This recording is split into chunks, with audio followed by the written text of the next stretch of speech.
Hi, I'm Allie Lofton, and thank you for joining me today. I'm a graduate student at the Manship School of Mass Communication, studying strategic communication at Louisiana State University. If you'd like to know more about my professional experience, you can check out the other tabs on my blog for my interactive resume and work samples. So now you know a little bit about me, let's move on to why we're here. Branding basics. At the conclusion of this series, I hope that you will feel more knowledgeable and more empowered about what a brand can do for you. My inspiration for this project came while I was visiting the quaint town of Ocean Springs, Mississippi, which is just about 10 miles down the road from Biloxi. And it's this really quaint, thriving downtown small business district that has shops galore, from little treasure trinket shops to jewelry stores, nightlife hotspots, restaurants, clothing stores. It just offers so much. But with that much to explore, I had a hard time remembering which was which. So if you'd like to find out how a brand can help your business differentiate itself from another down the road that might offer similar products you do, then let's begin. To begin our brand discovery process, we need to define our terms. So what exactly is a brand?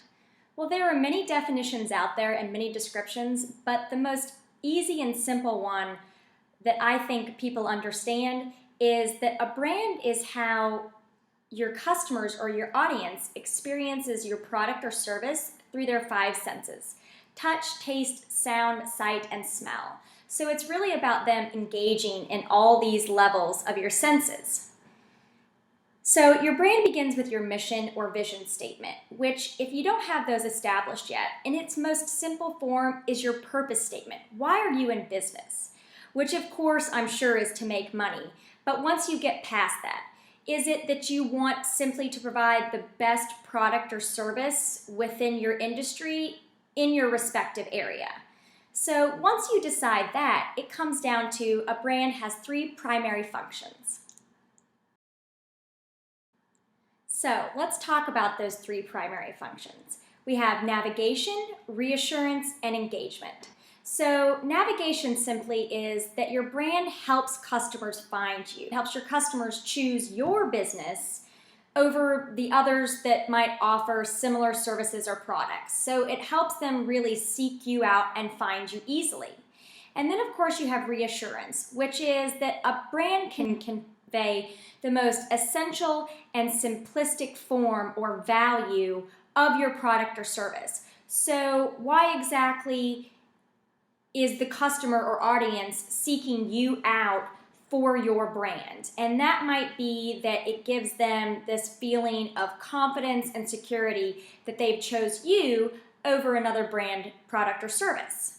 So then we move on to engagement, which is back to what I would describe the five senses aspect, which is the experiential parts, touch points, tangible things that the customers experience when they come in contact with your brand.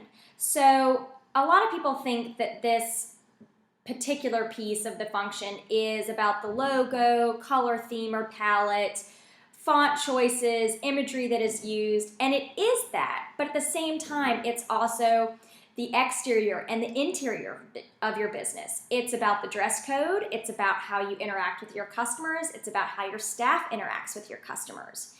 And then moving on from there, it's the communication that you put out about your business and the communication that is exchanged about your business.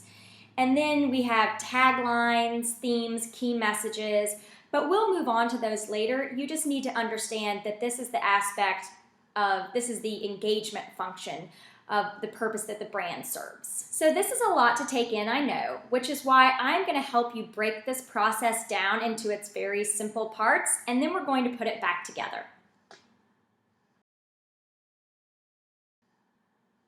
I'm going to walk you through the brand discovery process with a worksheet that I put together. So at this point, you can either stop the video and download the worksheet, and then we can work through this process together, or you can spend some time working through the worksheet on your own and then come back to the video and we'll work together through it piece by piece. So you've downloaded the worksheet, and let's begin walking ourselves through this. You'll notice here that I've first listed the vision, mission, or purpose statement, which, as we've talked about before, if you don't have a vision or mission statement established yet, that's fine. This is the primary reason you're in business, and that's your purpose statement. So we're going to move on to then the next item, which is, who is your target audience? Who are you trying to reach? Who do you want to sell your products or services to?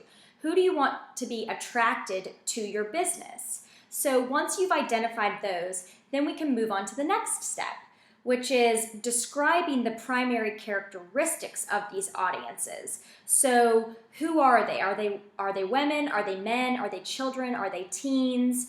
Are they a certain type of man or woman? It really depends specifically on your product or service. Now we're going to move on to what is your business's brand essence, which really means what does it embody? What is its heart and soul?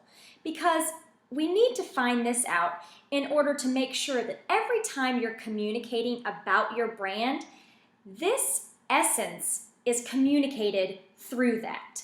We want people to always feel whatever this essence is about your product or service, or every time they enter your business or leave your business.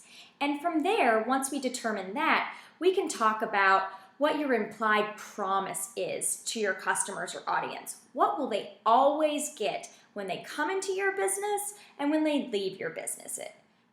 Is it the best customer service? Is it the most friendly staff?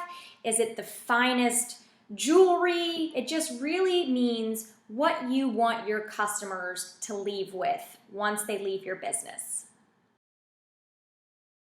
Now we're moving on to the brand identity section, which essentially is a unique set of associations, characteristics, or attributes that a business seeks to create or maintain about their brand. And what you want to do is list these possible attributes. They may not be necessarily things that you have right now, but you can aspire for these attributes to be associated with your brand. So once you list those, and they could be anything from the most knowledgeable staff to the most informative or friendly or warm and inviting, but these are characteristics you want associated with your product or service. And so from there, we're going to talk about your brand personality. And this is just like you're using the same descriptions just as if you were describing your best friend to somebody else, or someone you ran into on the street and you were trying to describe them in a particular way. It could be lively and inviting, or shy and quiet, outgoing. It could be warm and funny. So spend some time really thinking about this, because it's very personal to your business. And you want these to be different from any other businesses. They need to be very specific to your product or services.